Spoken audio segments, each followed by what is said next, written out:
Good afternoon my dear students. जैसे कि आप लोगों का कल से प्री बोर्ड स्टार्ट हो रहा है, तो आई थॉट कि मैं आप लोगों को कुछ टिप्स दे दूँ एग्जाम्स के लिए। It is very important for class 10th and class 12th to appear in your pre board exam. Basically बेटा, प्री बोर्ड में जो पेपर्स होते हैं वो almost they are the just similar to your board papers. Board में जो paper exams आने वाले हैं, क्वेश्चन पेपर्स आने वाले हैं, तो सीबीएसई क्या करती है कि वो पेपर की झलक प्री बोर्ड्स में भेज रहे होते हैं कि वो वैसे ही सिमिलर टाइप के क्वेश्चंस आपके प्री बोर्ड के पेपर्स में होंगे। तो ये बहुत ही इंपॉर्टेंट है सारे बच्चों के लिए, for every student to appear in pre board exams. जिन बच्चों को एग्जाम से डर लगता है, वो ये सोच रहे हैं कि भैया हम एग्जाम्स में क्या लिखेंगे, तो उन बच्चों को तो स्पेशली प्री बोर्ड्स में अपीयर होना कंपलसरी है, होना ही चाहिए। So it's my request to each and every student to appear in your pre board exams.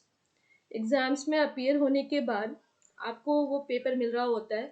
तो 10th और 12th के जो पेपर्स हैं उसमें 4 पार्ट्स में, इस बार जो पेपर्स आ रहे हैं उसमें बेसिकली 4 पार्ट्स में paper is being divided. 1 marks questions, they are MCQs or one word questions, 2 marks questions, 3 marks questions, and next is for 5 marks question. 5 marks questions are explanatory questions. उसमें आपको explanation देना है, example देना है, graph बनाना है, figure बनाना है related to their respective subjects, हर सब्जेक्ट के अकॉर्डिंग। अगर फिजिक्स है तो उसमें आपको ग्राफ बनाने होंगे, डायग्राम बनाने होंगे, बायो है तो डायग्राम बनाने होंगे, केमिस्ट्री होगी तो केमिकल इक्वेशंस लिखने होंगे। तो basically related to your subject. Maths है तो शायद डेराइवेशंस होगा, फॉर्मूला के डेराइवेशंस होंगे। तो 5 मार्क्स क्वेश्चन से ऑलवेज एक्सप्लेनेटरी क्वेश्चन, उसमें आपको मैक्सिमम लिखना है। रही बात 1 वर्ड वाले क्वेश्चंस, 1 मार्क्स वाले क्वेश्चंस, तो उनमें आपको आंसर्स 1 वर्ड 1 सेंटेंस में ही देना होता है। और बेसिकली वो स्ट्रेट फॉरवर्ड क्वेश्चंस होते हैं, उसमें कोई घुमाने फिराने वाली बात नहीं होती। जिन बच्चों का अपने टॉपिक पे, सब्जेक्ट पे कमांड है, और जिन बच्चों की प्रैक्टिस है, जो जो लोग प्रैक्टिस कर रहे हैं, तो आपके सारे सब्जेक्ट टीचर्स कह रहे होते हैं कि बेटा आप प्रैक्टिस कीजिए, प्रैक्टिस कीजिए। तो प्रैक्टिस करने का मतलब यही होता है कि जो 10 क्वेश्चंस 1 मार्क्स वाले होते हैं वो आप फटाफट सॉल्व कर लें, पढ़े और सॉल्व कर लें। उसके बाद जो क्वेश्चंस आते हैं 2 और 3 मार्क्स वाले जो क्वेश्चंस होते हैं, उनमें ग्राफ बना रहता है, डायग्राम्स बने होते हैं। तो डायग्राम्स और ग्राफ देख के बच्चे, कई बार बच्चे घबरा जाते हैं कि oh my God what is this, ये तो इसमें ग्राफ आ गया है, इसमें तो डायग्राम आ गया है, ये क्या है, क्या चीज़ है, या फिर इसमें केमिकल इक्वेशन से ये क्या है। तो बच्चे उसमें उलझ के रह जाते हैं, जबकि उनके जो क्वेश्चंस होते हैं दे आर वेरी सिंपल। वो अगेन 1 वर्ड वाले क्वेश्चन जैसे ही होते हैं।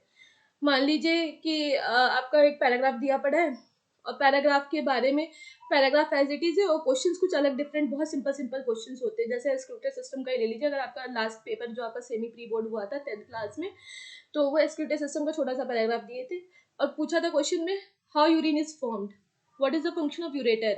तो क्वेश्चंस बड़े सिंपल रहते हैं, पैराग्राफ दिया रहता है, बड़े सिंपल क्वेश्चंस रहते हैं। तो जिन बच्चों को पैराग्राफ, डायग्राम या ग्राफ देख के डर लगता है, पहले आप वो ट्राई कीजिए कि वो कंक्लूड करे कि उस वो जो ग्राफ, डायग्राम और पैराग्राफ जो दिया पड़ा है वो किस टॉपिक से रिलेटेड है।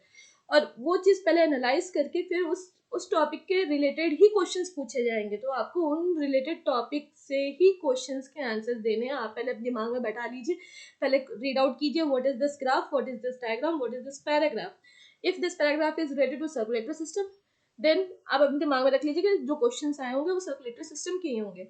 अगर आपके फिगर में दिया हुआ है मोशन, ग्राफ दिया पड़ा है रिलेटिव मोशन का, दो दो ऑब्जेक्ट की मोशन का, तो फर्स्ट एनालाइज ये ग्राफ कौन से मोशन का है, पॉजिटिव डायरेक्शन में जा रहा है, नेगेटिव डायरेक्शन में जा रहा है, फिर उसके रिलेटेड क्वेश्चंस है। तो क्वेश्चंस आपको बस देख के एनालाइज करने के टॉपिक से रिलेटेड क्वेश्चंस है। वैसे ही 12th क्लास के बच्चों के साथ भी है, you have to read the paragraph और डायग्राम और figure, and you have to analyse कि ये किस टॉपिक से रिलेटेड है। और उसके बाद फिर ये अपने दिमाग में थोड़ा सा बैठा लेना कि ये इस टॉपिक से ही ये मतलब पैराग्राफ है।